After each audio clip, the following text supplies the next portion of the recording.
कौन सा यौगिक की पानी में विलेयता सबसे कम है? वाटर में सॉल्युबिलिटी सबसे कम किसकी है? इन दोनों की है, क्योंकि इनमें कौन सा करेक्टर आ जाता है? कोवेलेंट। अगर प्योर आयनिक होते तो भूल जाते, लेकिन प्योर आयनिक नहीं है, इनमें मिक्स है। क्या है? थोड़े मिक्स गुण है, तो इसका ये भी करेक्टर आ जाता है। समझ पा रहे हो? तो इस कारण पानी में भी नहीं घुलते। अब तीसरा क्वेश्चन यही से सॉल्युबिलिटी से कि कौन अध्रुवीय विलायकों में घुल सकता है? अध्रुवीय विलायकों में ये मैंने बोला था ना, पढ़ के आना चाहिए था तुम लोगों को सीधा सॉल्युबिलिटी। सब कुछ मैं इनडायरेक्टली बताऊं, ये पूरा लिखा हुआ है उसी में, तुम्हारा सेम टू सेम लिखा हुआ है जो मैं बोल रहा हूं। इतना हो गया? वैसे तुमको ये पढ़ना नहीं चाहिए था, क्योंकि बड़ी तरीके से कम इसको हमने 15 या 20 दिन में खत्म किया था इस चैप्टर को। काफी टाइम लगा हुआ था इसमें।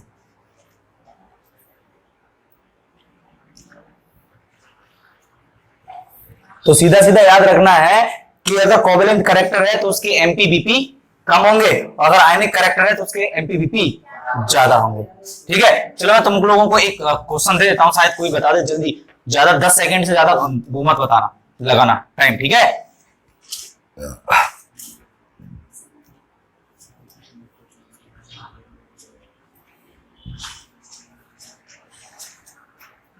इनमें से बीपी किसका ज्यादा है? बीपी किसका ज्यादा है? CaCl2 का। बोले तो कैल्शियम क्लोराइड का ज्यादा है, क्योंकि आयनिक है। आयनिक क्योंकि ये एस ब्लॉक का है और ये पी ब्लॉक का आयनिक है, और ये ध्रुवीय, क्योंकि मैंने पहले बताया था सेम एटम के बीच में जो बॉन्ड बनता है वो कौन सा बनता है? सहसंयोजी बॉन्ड। ठीक है, कोवेलेंट बॉन्ड। तो इसमें एक कोवेलेंट बॉन्ड है, जबकि ये कोवेलेंट नहीं है, ये आयनिक है, एक कोवेलेंट है। तो आयनिक बॉन्ड के एमपीबीपी ज्यादा होते हैं। ठीक है, सीधा। और शायद तुम्हारा कुछ पिछला ज्ञान याद आ जाए तुम लोगों को। ये मैं बात कर लेता हूं NaCl प्लस HCl, इनमें से किसका ज्यादा है? NaCl का ज्यादा है। HCl अध्रुवीय होता है, क्योंकि मैं पढ़ाऊंगा इसके बारे में क्या होता है। ठीक है, अब बात करते हैं इसकी।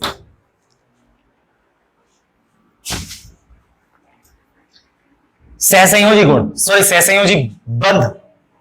सहसंयोजी बंध की बात करते हैं, कोवेलेंट बॉन्ड की बात करते हैं। तो तुमको पता है ये बॉन्ड के 3 प्रॉपर्टी होती है, कब कब बनता है। सेम एटम, सेम एटम के बीच में, बिटवीन सेम एटम, बोल तो सेम एटम के बीच में, समान परमाणुओं के बीच में, लाइक जैसे Cl2, O2, H2, F2 वगैरह वगैरह। ठीक है, समान के बीच में। अब डिफरेंट एटम के बीच में अलग अलग एटम, अलग अलग atom, HCl, CO2, HCl, CO2, HF वगैरह। BeCl2 भी इसमें आ जाएगा, LiCl2 भी इसमें, ऐसा LiCl भी इसमें आ जाएगा। तो इतना ठीक है। SO2, H2SO4 वगैरह हम बहुत लिख सकते हैं, तुम्हारे पास लिखा हुआ भी है ऑलरेडी। तो इन दोनों के बीच में बनता है ऐसे। तो सेम एटम के बीच में भी और ये इनके बीच में भी बनता है। अब बात आ रही है सर पहचानेंगे कैसे किसमें क्या है? तो क्या नॉन मेटल के बीच में जो बॉन्ड बनेगा वो क्या होगा? कोवेलेंट बॉन्ड होगा, सहसंयोजी बंध मिलेगा। समझ में आया ना? तो ऐसे पहचानते हैं सहसंयोजी बॉन्ड। तो मैं डिटेल में ज्यादा नहीं बता पाऊंगा क्योंकि काफी टाइम लग जाएगा इतना। तो ये समझ में आया। अब बात आती है बनते कैसे हैं? तो सिंपल, बनते कैसे बता सकते हैं भाई? अरे भैया, आयनिक बंध कैसे बनते हैं? इलेक्ट्रॉन के ट्रांसफॉर्मेशन से, इलेक्ट्रॉन के स्थानांतरण से। आयनिक बंध में एक इलेक्ट्रॉन, एक एटम से एक इलेक्ट्रॉन जाता है, दूसरे एटम पे क्या हो जाता है? शिफ्ट हो जाता है। एक इलेक्ट्रॉन जाएगा कि दो? एक इलेक्ट्रॉन। आयनिक बॉन्ड में एक एटम से एक इलेक्ट्रॉन निकलेगा और दूसरे पे शिफ्ट हो जाएगा। जहां से निकलेगा वो पॉजिटिव होगा और जहां शिफ्ट होगा वो नेगेटिव होगा। एक पॉजिटिव एक नेगेटिव बन जाएगा तो दोनों में अट्रैक्शन हो जाएगा और बॉन्ड बन जाएगा। तो इलेक्ट्रॉन का जो ट्रांसफॉर्मेशन होता है, इसको तो लगा दे। इलेक्ट्रॉन का आयनिक बॉन्ड का जो फॉर्मेशन होता है, आयनिक बॉन्ड का जो निर्माण होता है, वो इलेक्ट्रॉन के ट्रांसफॉर्मेशन से या स्थानांतरण से होता है, इलेक्ट्रॉन के लेन देन से होता है।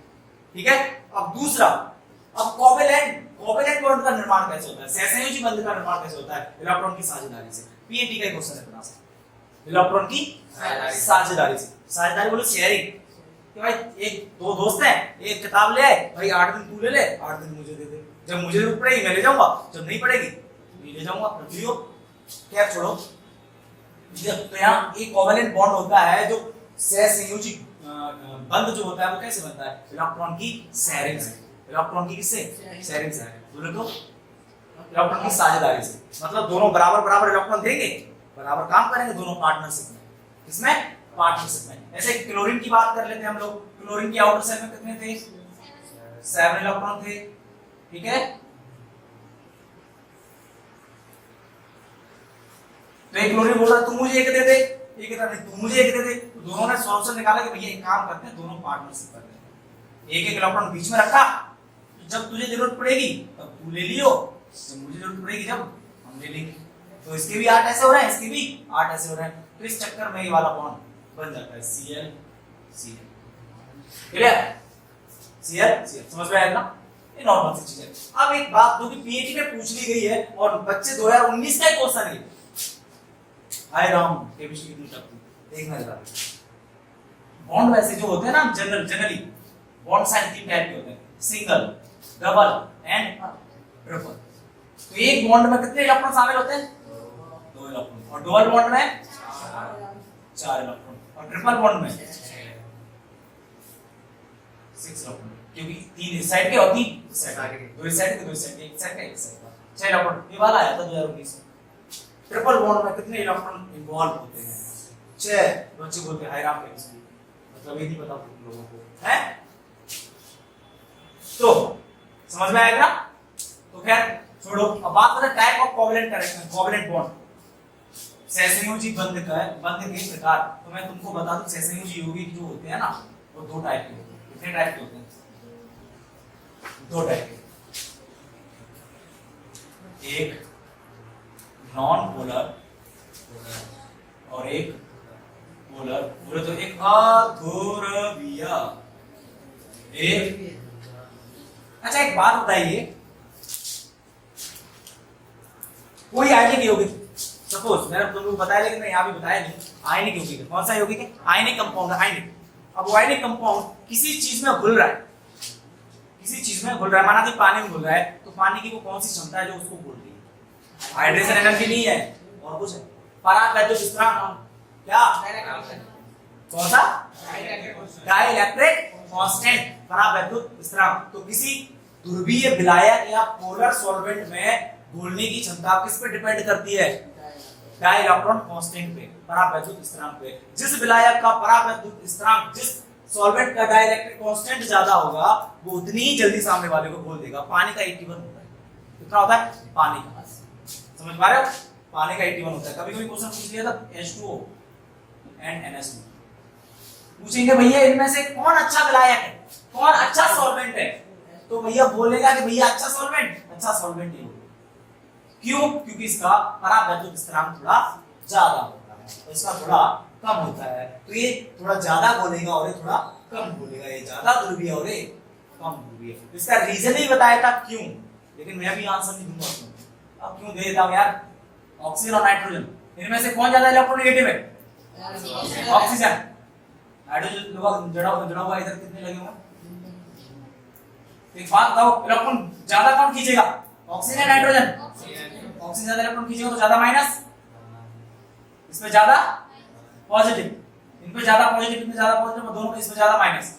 ये थोड़े खींच पाएगा तो कम कम नेगेटिव और कम कम पॉजिटिव, तो ज्यादा पॉजिटिव किस पे आ रहा है, नेगेटिव इस पे, तो ज्यादा ध्रुवीय हो जाता है, तो ये कम ध्रुवीय होता है। इसलिए इसका कहानी बन जाती है। तो भाई ये तो covalent type of covalent bond, एक पोलर होते हैं, नॉन पोलर होते हैं। तो ठीक है, मैं अब पोलर की बात कर लेता हूं। तो पोलर होते हैं HCl, क्या H2O, क्या HF, NH3, वगैरह वगैरह वगैरह। ये क्या हो जाता है, पोलर हो जाता है। क्या हो जाते हैं, पोलर हो जाते हैं। अध्रुवीय कौन से होते हैं भैया, CO2, SO3, Cl2, H2, O2, BeCl2 ETC। ये अध्रुवीय होते हैं। क्या होते हैं? अध्रुवीय होते हैं। कैसे पता? कैसे क्या? पहले यहां देखेंगे फिर यहां देखेंगे। ये ध्रुवीय क्यों होते हैं? पहले तो ध्रुवीय यानी पोलर क्यों होते हैं? तो इस पोलर वर्ड का मतलब समझ लो। पोलर का मतलब एक प्लस होना चाहिए और एक माइनस होना चाहिए। ज्यादा नहीं, ज्यादा होंगे तो आयनिक बन जाएंगे। पार्शियली थोड़ा थोड़ा। यह क्लोरीन पहले तो बात होनी चाहिए कि सर ये कोवैलेंट क्यों बोल रहे हैं इनको यार? कोवैलेंट इसलिए बोल रहे हैं, अभी बताऊंगा क्यों। पहले अंडा के लिए तो लव से अच्छा लगेगा। एक इलेक्ट्रॉन इसका होगा, एक इलेक्ट्रॉन क्लोरीन का होगा। ठीक है, दोनों ने इलेक्ट्रॉन साझेदारी की होगी कि नहीं? एक इलेक्ट्रॉन इसका और एक इलेक्ट्रॉन इसका।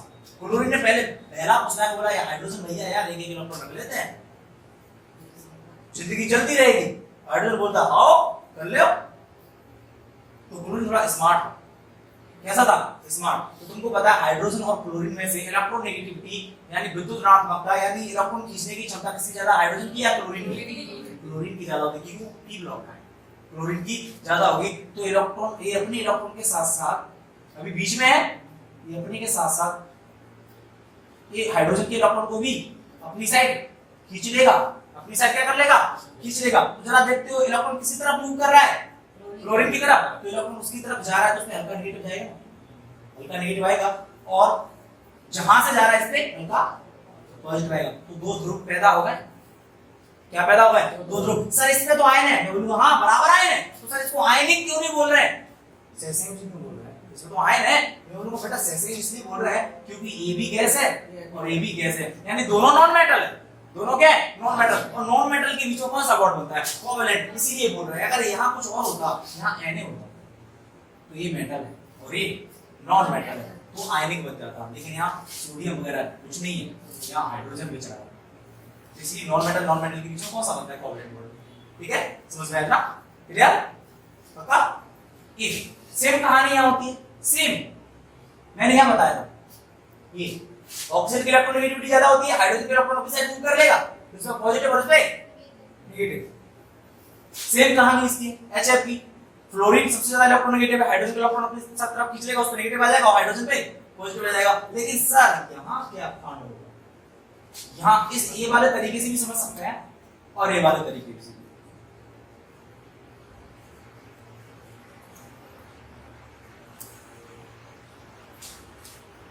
ये वाला तरीके से, ये वाला तरीका जो सिंपल है तुम लोगों को समझाने के लिए, लेकिन ये एक्चुअली नहीं है, ये सही नहीं है। ये तो तुम लोगों को माइंड में सेट करने के लिए, जिलाने के लिए, जेल जाओ तुम लोग। लेकिन सही में क्या है? वो इसकी वजह से होता है, लॉन पेयर की वजह से होती है। किसकी वजह से? लॉन पेयर की वजह से। क्योंकि वो दान कर सकता है, डोनेट कर सकता है किसी को, तो ध्रुवीय होता है। अगर किसी के की एटम पर लॉन पेयर है तो वो ध्रुवीय है।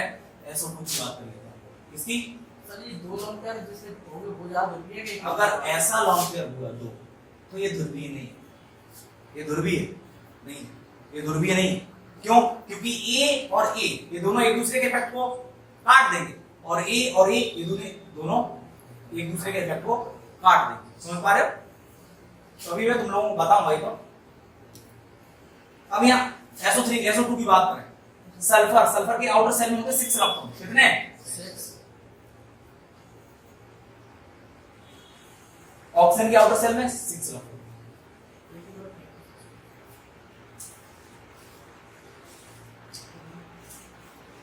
तो इनके बीच में ऐसे बॉन्ड बन जाते हैं। तो SO2 बन गया, तो सल्फर पे कितने लॉन पेयर है? 1। तो ये ध्रुवीय हो जाएगा। क्या हो जाएगा? ध्रुवीय। लेकिन SO3 की बात कर रहे हैं लोग, अभी बात करेंगे। क्या छोड़ SO3 की थोड़ी देर।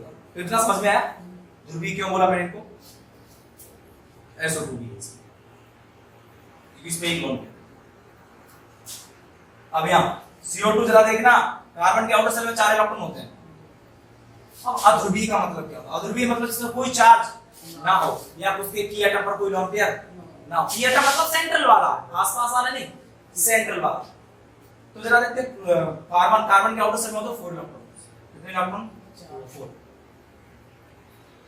ये ऑक्सीजन के साथ साथ कितने बॉन्ड बनाता है तुम लोगों को पता है? ऑक्सीजन पे कितने नेगेटिव होते हैं? 2। जितने नेगेटिव होते हैं बॉन्ड। तो कार्बन के चारों इलेक्ट्रॉन बॉन्ड में इन्वॉल्व हो गए। चार इलेक्ट्रॉन किसमें इन्वॉल्व हो गए, बॉन्ड में इन्वॉल्व हो गए। क्या इसमें कोई और इलेक्ट्रॉन फ्री है? नहीं है, कोई इलेक्ट्रॉन फ्री नहीं है। ये डबल बॉन्ड, ये वाले डबल बॉन्ड, दोनों एक दूसरे के प्रभाव को दबा देते हैं। दोनों में बराबर क्षमता है, इधर भी ऑक्सीजन से मिला हुआ है, उधर भी ऑक्सीजन से मिला हुआ है, तो दोनों एक दूसरे के प्रभाव को दबा देंगे, तो इसका कोई ध्रुवीय, कोई नेगेटिव पॉजिटिव का कांड नहीं हो पाएगा। क्योंकि अगर बोलेंगे सर यहाँ ऑक्सीजन तो ज्यादा मोर इलेक्ट्रोनेगेटिव है और कार्बन कम है, तो इलेक्ट्रॉन तो खींच सकते हैं ना, ऑक्सीजन खींच सकता है, मैं बोलूंगा हाँ बराबर खींचेगा, तो फिर कहानी इलेक्ट्रॉन खींच जाएगा तो उसमें नेगेटिव और उसमें पॉजिटिव आ जाएगी, तो मैं बोलूंगा हाँ बराबर आएगी। तो सर क्यों नहीं बता रहे हो तुम लोग? मैं इसलिए नहीं बता रहा हूँ बेटा, उसी उतनी ताकत से भी खींचेगा इधर वाला, तो इलेक्ट्रॉन ना इधर जाएंगे ना इधर जाएंगे, ठीक है, तो वहीं के वहीं रहेंगे, ठीक है। तो ये SO3 सर ये क्यों, ये इसीलिए कितने इलेक्ट्रॉन होते हैं सल्फर के में 6, एक ऑक्सीजन, 2 ऑक्सीजन, 3 ऑक्सीजन, पूरे इलेक्ट्रॉन इन्वॉल्व हो गए, कोई इलेक्ट्रॉन खाली नहीं है, कोई खाली नहीं है, बराबर। एक बात याद रखना, अध्रुवीय है, अगर किसी भी सेंट्रल एटम की जो आउटर सेल के इलेक्ट्रॉन है ना, वो इलेक्ट्रॉन अगर बंध में शामिल है पूरे के पूरे, तो वो अध्रुवीय होगा। क्या होगा? अध्रुवीय होगा। पूरे जरा यहां देखो, इसमें 6 इलेक्ट्रॉन होते हैं लास्ट में, तो 6 के 6 किसमें शामिल है? बॉन्ड में शामिल है। यहाँ 4 होते हैं, 4 के 4 किसमें शामिल है? बॉन्ड में शामिल है। सिंपल। बेचारे हाइड्रोजन में एक होता है, एक हाइड्रोजन कितना होता है? एक किसमें शामिल है? दोनों में, बॉन्ड में शामिल है। समझ रहे हो? तो क्या होगा?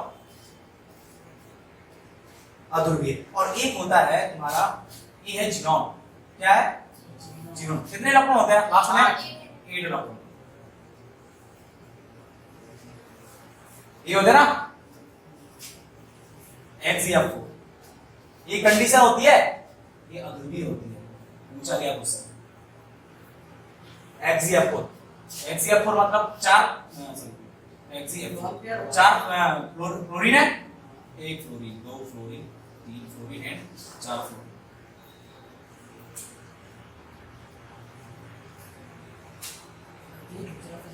ये लॉन्ग पेयर तो है सर इस पे, लेकिन बराबर है। क्या है? बराबर। तो ये अध्रुवीय हो जाएगा, क्योंकि ये लॉन्ग पेयर एक दूसरे के इफेक्ट को सप्रेस कर देते हैं, दबा देते हैं।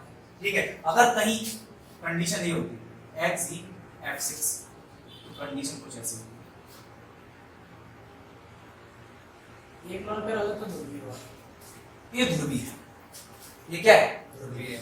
ठीक है, ये कहानी ऐसी समझ में तो आती है। अब बात करते हैं कि सर तुमने तो हमको ये बता दिया कि आयनिक और सहसंयोजी में बॉइलिंग पॉइंट किसका ज्यादा है, तो हम आसानी से समझ लेंगे कि आयनिक का ज्यादा होगा।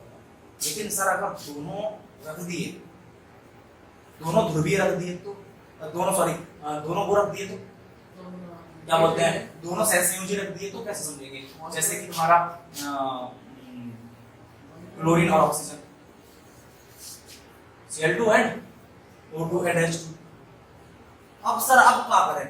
दोनों ही सहसंयोजी हैं, ये सबके सब क्या है? सहसंयोजी। अगर यहाँ आयनिक होता तो सोच लेते आयनिक का ज्यादा है, लेकिन दोनों ये सबके सब क्या है? सहसंयोजी। तो कैसे निकालेंगे? NPBP कैसे निकालेंगे? तो कुछ नहीं है, सहसंयोजी ओनली कोवेलेंट बॉन्ड के लिए होता है NPBP, directly proportional to MP, molecular weight, द्रव्यमान। तो इनमें से किसका वेट ज्यादा होगा? इसका ज्यादा है, इसका इसका वेट ज्यादा होगा। समझ में आया? ये किसके लिए?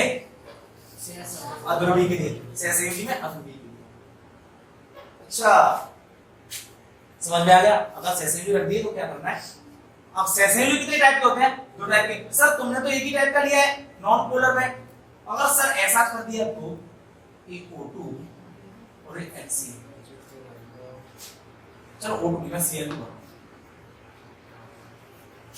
कितना?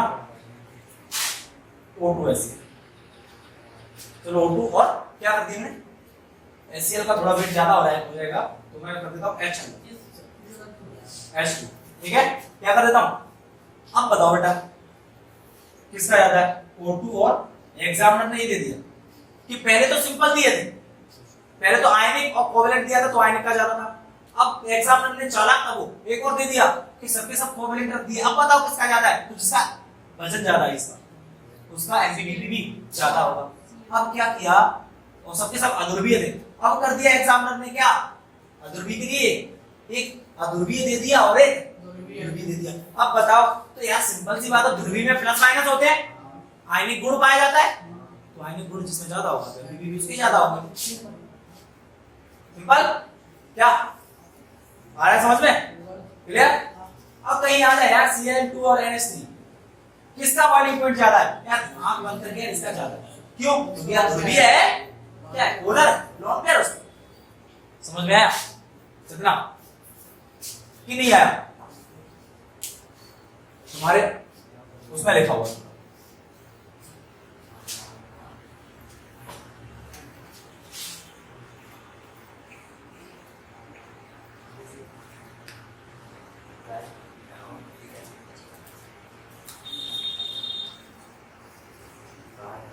ये दे दी अगर एग्जाम में हाइड्रोकार्बन से मीथेन, इथेन एंड प्रोपेन, समझ तो नहीं, तो मीथेन इथेन एंड प्रोपेन। अब बोलेगा भैया एक काम बता, एक बात तो इनमें से बॉइलिंग पॉइंट सबसे ज्यादा किसका है, तो यार एक पहले तो सोचना है कि यार है तो कोवैलेंट, क्योंकि कार्बन और हाइड्रोजन होंगे, और कार्बन एक नॉन मेटल है, हाइड्रोजन भी नॉन मेटल है, तो है तो covalent.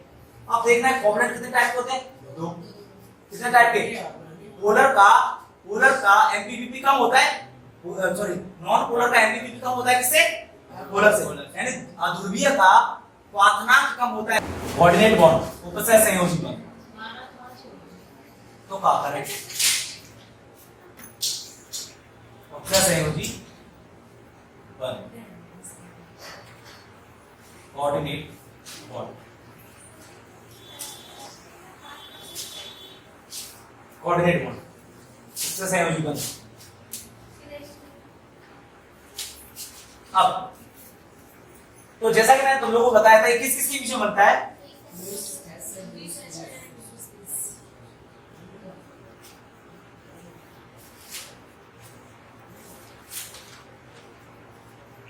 Lewis base and Lewis क्षार और लुईस, यहां लुईस बेस क्या काम करता है,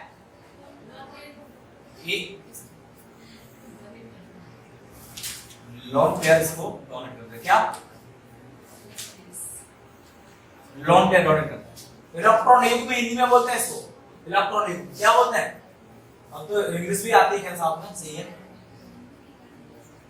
इतना समझ में आया। यानी सहसंयोजी बंध जो होता है लुईस बेस, और सबसे पहला पॉइंट है कि सहसंयोजी बंध किस किस के बीच में बनता है, Lewis base and Lewis acid में।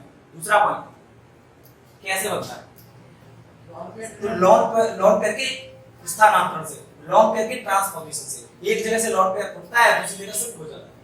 इलेक्ट्रॉन की लॉन्ग पेयर, इसको इलेक्ट्रॉन नहीं कह सकते, इसको लॉन्ग पेयर ही बोलना पड़ेगा, यानी इलेक्ट्रॉन जोड़ा, इलेक्ट्रॉन पेयर बोलना पड़ेगा। एक इलेक्ट्रॉन, अगर एक इलेक्ट्रॉन की बात करें तो आयनिक बन जाता है, यहाँ एक इलेक्ट्रॉन नहीं है, दो इलेक्ट्रॉन है, समझ पाया। तो इसमें एक लॉन्ग पेयर एक जगह से, एक एटम से दूसरी एटम पर क्या हो जाता है, शिफ्ट हो जाता है। तो इस टाइप से बनने वाले बॉन्ड को उपसय संयोजी बंध या कोऑर्डिनेट बॉन्ड तो कहते हैं। कौन सा बॉन्ड है, कोऑर्डिनेट बॉन्ड, इसको इससे रिप्रेजेंट करते हैं, तीर के निशान से। ये बताता है कि भैया लॉन्ग पेयर कहां से कहां गया। अगर ये ऐसा होता तो क्या करते, इधर से लॉन्ग पेयर इधर आएगा, ठीक है। अब बात आती है कि लॉन्ग पेयर एक एटम से दूसरे एटम पे शिफ्ट हो जाता है, जिसका मतलब जहां से लॉन्ग पेयर शिफ्ट हो रहा है, जहां से लॉन्ग पेयर शिफ्ट हो रहा है उस एटम को क्या बोलेंगे, लुईस बेस, और जहां शिफ्ट हो रहा है लुईस एसिड। तो इसका सीधा सीधा मतलब ये है कि जो लुईस बेस होते हैं वो इलेक्ट्रॉन रिच होते हैं। क्या होते हैं, इलेक्ट्रॉन रिच, मतलब इलेक्ट्रॉन धनी, उनके पास इलेक्ट्रॉन ज्यादा है, तभी तो इलेक्ट्रॉन दान कर सकते हैं। मेरे पास यार पैसे नहीं है तो मैं पैसे कहां से दान दूं, है ना। पैसे दान कर सकते हैं बड़े बड़े लोग, लेकिन करते नहीं है अभी। तो लॉन्ग पेयर कौन दान कर सकता है, इसके पास लॉन्ग पेयर ज्यादा हो, इलेक्ट्रॉन ज्यादा हो। और इलेक्ट्रॉन की जरूरत किसको होती है, पैसे की जरूरत किसको होती है, जो गरीब होता है। तो इलेक्ट्रॉन की जरूरत किसको होती है, जो इलेक्ट्रॉन गरीब होता है। इलेक्ट्रॉन रिच है, इलेक्ट्रॉन पुअर है, गरीब है, बोलो तो इलेक्ट्रॉन न्यून, इलेक्ट्रॉन डेफिशिएंट, इलेक्ट्रॉन न्यून जाता है। तो लुईस एसिड जो होते हैं उनमें हमेशा इलेक्ट्रॉन की क्या रहती है, कमी रहती है। और लुईस बेस जो होते हैं उनमें हमेशा इलेक्ट्रॉन ज्यादा क्या होते हैं, ज्यादा होते हैं। तो जरा देखना, मैं तुमको बात बता रहा हूं, एक है BeCl2, BF3, BCl3, निर्जल AlCl3 वगैरह वगैरह और भी हैं, पता नहीं कितने हैं, बहुत सारे हैं। एक इलेक्ट्रॉन न्यून, इलेक्ट्रॉन डेफिशिएंट, ठीक है, यानी इनमें ऑलरेडी इलेक्ट्रॉन की कमी है। एक होता है hydrogen positive, sodium positive, Cu positive, Cu di positive and Fe tri positive वगैरह जितने भी पॉजिटिव। अच्छा एक बात बताओ, इलेक्ट्रॉन पे कौन सा चार्ज रहता है, नेगेटिव। इलेक्ट्रॉन पे नेगेटिव चार्ज रहेगा तो पॉजिटिव उसको अट्रैक्ट करेगा ना, बुलाएगा इधर, बुलाएगा कि नहीं बुलाएगा, क्या करेगा, बुलाएगा, मतलब अट्रैक्शन होगा। मतलब हमेशा पॉजिटिव किसके लिए सोचेगा, नेगेटिव के लिए सोचेगा। तो जो जितने भी पॉजिटिव होते हैं वो सभी के सभी क्या होते हैं, लुईस एसिड होते हैं। जितने भी इलेक्ट्रॉन न्यून होते हैं वो सभी के सभी क्या होते हैं, लुईस एसिड होते हैं, क्योंकि इनको इलेक्ट्रॉन की जरूरत होती है। इनको क्यों होती है, क्योंकि स्ट्रक्चर कंप्लीट करना होता है। और इनको क्यों होती है, इनका अपना जो प्लस है उसको कम करना होता है। इसीलिए सबको इनमें से सबको इलेक्ट्रॉन की जरूरत पड़ती है। इसलिए जिनको इलेक्ट्रॉन की जरूरत पड़ती है वो हमेशा लुईस एसिड की भांति काम करते हैं। समझ पा रहे, लुईस इतना नहीं पूछा जाता, यहां से पूछा जाता है, तो मैं जनरली बता दिया अगर आ जाए। समझ में आएगा, क्लियर। अब यहां मैं एक एग्जांपल लेता हूं, NH3 एंड BF, ठीक है। अब NH3 से एक लोन पेयर शिफ्ट हो जाएगा कहां, यहां, और ये बन जाएगा ऐसा, सही तरीके से बना ऐसा, तो बनेगा NH3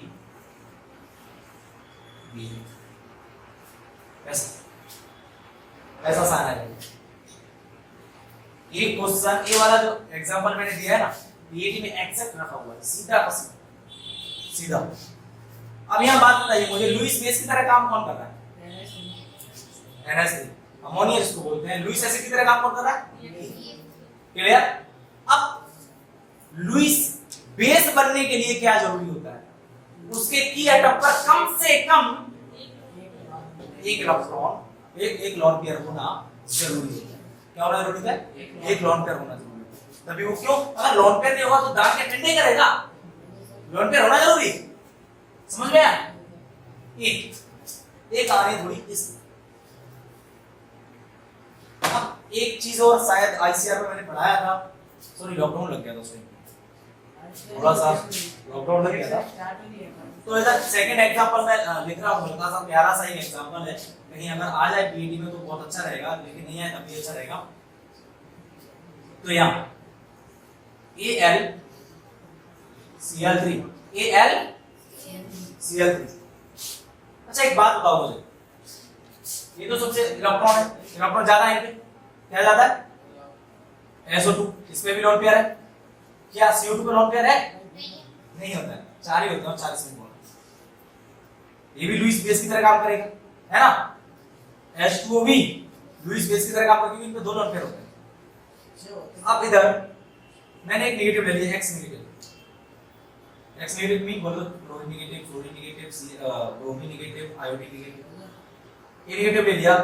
एक बात बताओ, क्या इनको इलेक्ट्रॉन की जरूरत है, जरूरत है क्या, नहीं होगी यार, नहीं ऑलरेडी इलेक्ट्रॉन क्या होता है, नेगेटिव होता है, और ये ऑलरेडी क्या है, नेगेटिव। क्या नेगेटिव नेगेटिव बुलाएगा, नहीं बुलाएगा, ना मारेगा, रिपल्सन इसको बोलते हैं, प्रतिकर्षण। ये प्रतिकर्षण करेगा इलेक्ट्रॉन को, भाग यहां से, मेरे पास ऑलरेडी बहुत ज्यादा है, मुझे नहीं चाहिए। तो ये इलेक्ट्रॉन रिच होते हैं। क्या होते हैं, इलेक्ट्रॉन रिच होते हैं, मतलब जिनके पास इलेक्ट्रॉन काफी ज्यादा है। तो ये लुईस बेस की तरह काम करेंगे, इसी तरह काम करेंगे, लुईस बेस की तरह। यहाँ एक एग्जांपल है, AlCl3, AlCl3, ये एक्चुअली है क्या, इलेक्ट्रॉन न्यून होता है। क्या होता है, इलेक्ट्रॉन न्यून, यानी एल्यूमिनियम का आज तक कंप्लीट अभी भी हुआ नहीं है, इसको अभी भी किसकी जरूरत है, लोन पेयर की जरूरत है। यहाँ एक होता है Cl नेगेटिव, क्या होता है, Cl नेगेटिव, यहाँ से हो जाता है, बन जाएगा AlCl4 ऑल नेगेटिव। ये भी एक वही कोऑर्डिनेट बॉन्ड, क्या है, कोऑर्डिनेट बॉन्ड। एक्चुअली काफी बड़े एग्जाम में पूछा गया क्वेश्चन है, इसलिए मैंने रजिस्टर में लिख लिया था इसको, तो मैं तुम लोगों को बता दूं, ठीक है। लेकिन तुम्हारे से एक पूछा जाता है, ज्यादा होता है एक पूछा जाता है। मेरी बातों में बताना बहुत कुछ पूछा जाता है, काफी पढ़ना है तुमको।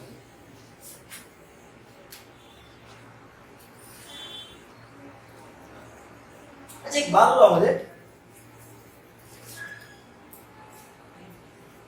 डोनर, डोनर क्या होता है?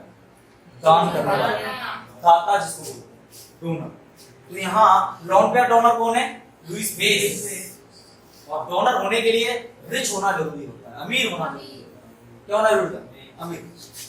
और एक्सेप्टर के लिए ग्रहण करने वाला गरीब होना जरूरी होता है। तो यहाँ ये अमीर है और ये गरीब है। जरा इन पे ज्यादा फोकस करना है तुम लोगों को, क्योंकि तुम्हारे रचना में पूरा लिखा हुआ है। यहाँ से और इस बॉन्ड से और वो मैंने संयोजी बताया था, वहां से क्वेश्चन बनने के चांस 99% होते हैं इस चैप्टर के। इस चैप्टर से तकरीबन 3 से 4 क्वेश्चन होते हैं हमारे पीएटी, समझ रहे हो? क्योंकि मैंने 3 चैप्टर इतने शिद्दत से पढ़ाए थे, बहुत ज्यादा।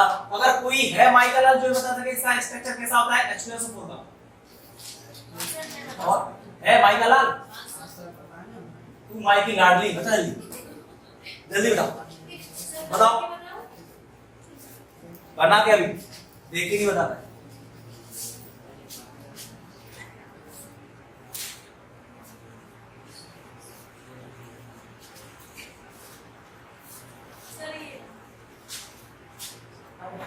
बीच में क्या है?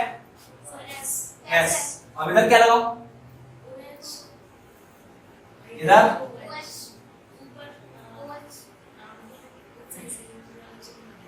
ये वाला कि सिंगल? ओके,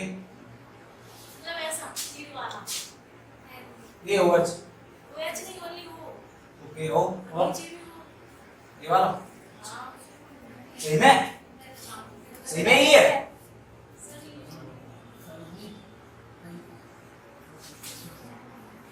ट्राई करो।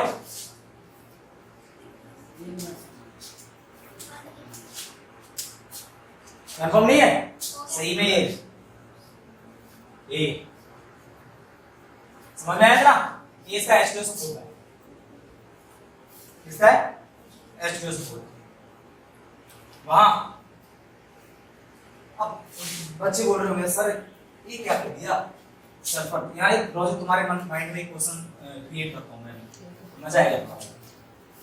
सल्फर, सल्फर के आउटर सेल में कितने इलेक्ट्रॉन होते हैं? 6 होते हैं। सही में होते हैं ना 6?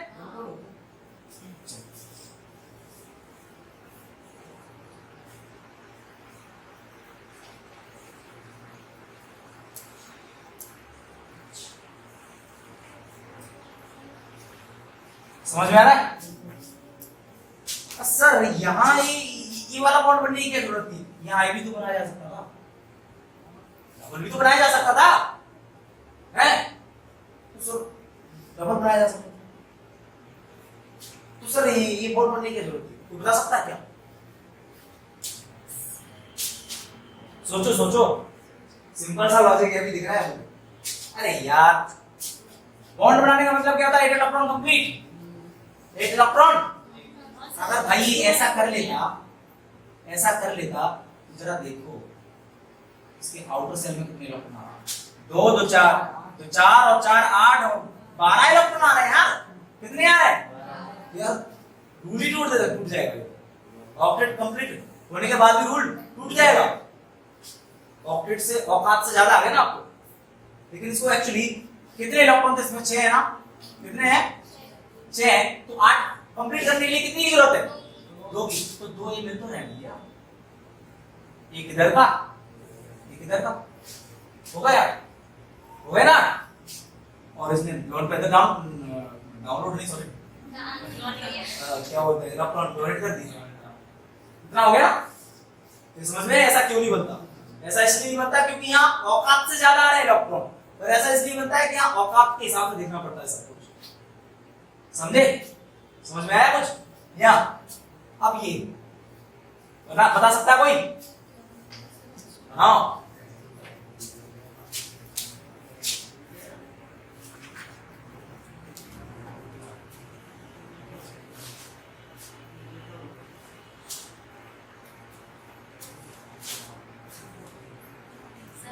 हाँ बताओ। एस बीच में, अब ऊपर कोऑर्डिनेशन बॉन्ड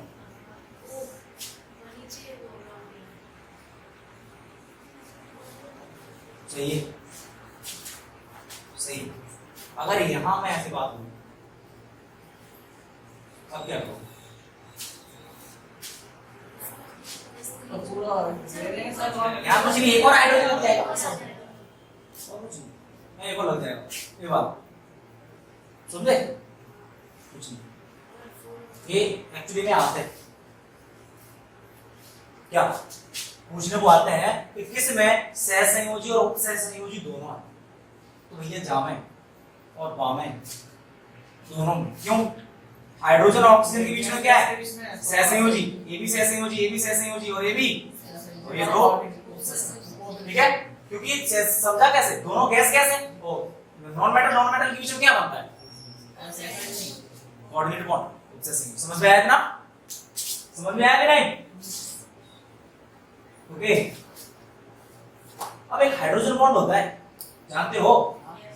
हाइड्रोजन बॉन्ड, तो hydrogen bond, hydrogen and more electronegative element, more electronegative element मतलब हाइड्रोजन और अधिक विद्युत ऋणात्मक तत्वों के बीच में बनता है ये बंद। एक तो हाइड्रोजन होगा और एक अधिक विद्युत ऋणात्मक तत्व, जैसे कि ये तीन ऐसे हैं जो ओनली हाइड्रोजन बॉन्ड बनाते हैं। क्या बनाते हैं? हाइड्रोजन बॉन्ड बनाते हैं। समझ में आया? मैंने शायद तुम लोगों को एग्जैक्ट एक वैल्यू लिखवाई है कि सबसे ज्यादा इलेक्ट्रोनेगेटिव कौन है? क्लोरीन है। कितनी है इलेक्ट्रोनेगेटिविटी? 4। कितनी है? 4। और इसकी 3.5 और इसकी 3। क्लोरीन या इन दोनों की बराबर है। लेकिन क्लोरीन जो होता है ना वो मोर इलेक्ट्रोनेगेटिव एलिमेंट की उसमें कैटेगरी में नहीं आता। क्यों? साइज की वजह से। इसकी वजह से इसका रीजन भी मैंने बताया था। एक्चुअली साइज में होता क्या, सब कुछ बताया था। साइज की वजह से, साइज बड़ा होता है तो भैया साइज बड़ा हुआ इलेक्ट्रॉन दूर जाएंगे, उसके खुद के इलेक्ट्रॉन उससे संभल नहीं रहे, दूसरा क्या खींचेगा, उस साइज की वजह से ऐसा हो जाता है। अब बंद करो इसको, हाइड्रोजन बॉन्ड के आगे कल पढ़ेंगे।